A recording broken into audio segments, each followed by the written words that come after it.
warahmatullahi wabarakatuh. Perkenalkan, nama saya Fitri Fatimah.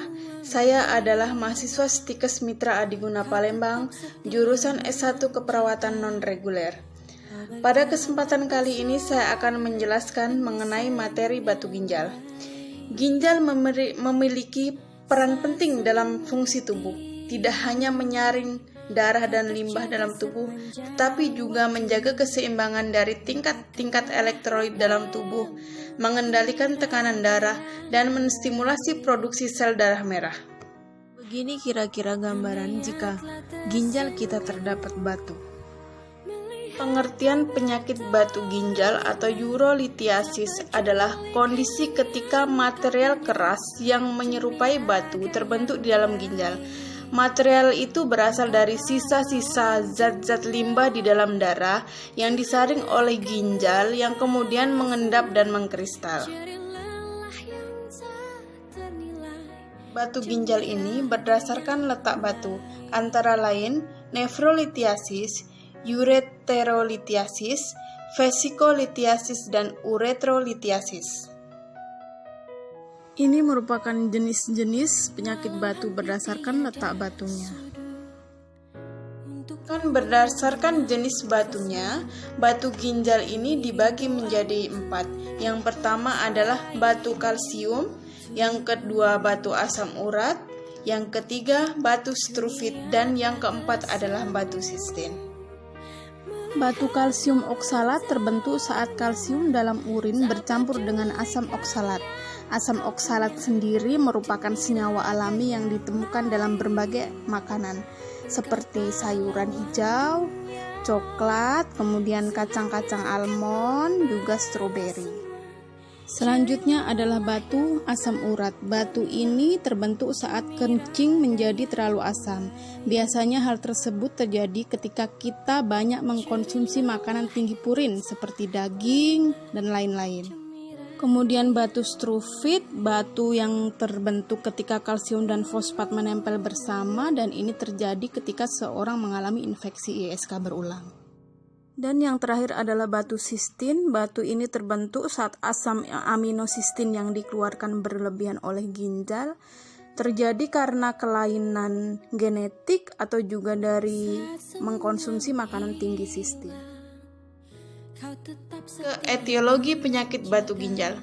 Penyebab pasti yang membentuk batu ginjal ini belum diketahui karena banyak faktor yang dilibatkan. Di antaranya diduga karena 1. Peningkatan dan penurunan pH urin, yang kedua adalah lifestyle, yang ketiga kandungan matriks batu tinggi, kemudian yang keempat obat-obatan yang mempengaruhi asam basa, yang kelima penyakit-penyakit tertentu seperti hiperkalsemia, asam urat, dan yang keenam adalah obesitas. Dari penyebab-penyebab tersebut diduga ada 2 proses yang terlibat di dalamnya, yaitu proses supersaturasi dan nukleasi. Patofisiologi dari batu ginjal dan ureter dimulai dari proses supersaturasi urin yang menyebabkan tingkat kejenuhan zat yang terlalu dalam urin seperti kalsium, oksalat, fosfat, dan ion hidrogen terlampaui, yang kemudian diikuti oleh nukleasi sehingga terbentuk inti homogen atau heterogen. Lalu diikuti proses kinetik membentuk kristal dan terjadi agregasi dan terbentuklah batu. Sedangkan batu kandung kemih ini prosesnya karena statis urin dan infeksi yang berulang. Lalu ini adalah faktor risiko, diantaranya adalah faktor intrinsik dan faktor ekstrinsik. Gejala yang bisa terjadi ketika seseorang terkena batu ginjal adalah nyeri yang cukup parah di bagian pinggul, sering BAK dan BAK-nya keruh, BAK mengeluarkan darah, mual dan muntah.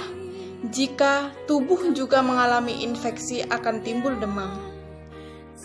Nyeri pada bagian panggul, kemudian mual dan muntah, serta gangguan eliminasi merupakan keluhan yang sering ditemukan pada pasien yang datang. Ke penata laksanaan penyakit pada pasien yang terkena batu ginjal.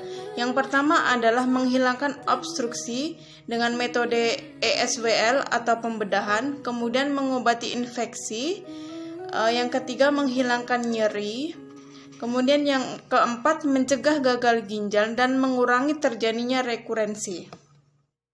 Apa itu ESWL? ESWL adalah extracorporeal shockwave lithotripsy, di mana cara kerjanya memberi gelombang suara dari luar tubuh untuk memecah batu menjadi potongan-potongan kecil.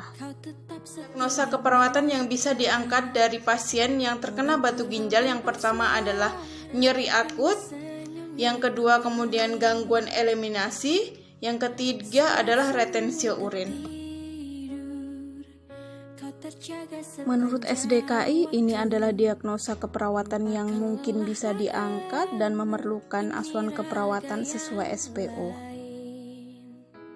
Demikianlah penjelasan singkat saya mengenai patofisiologi batu ginjal.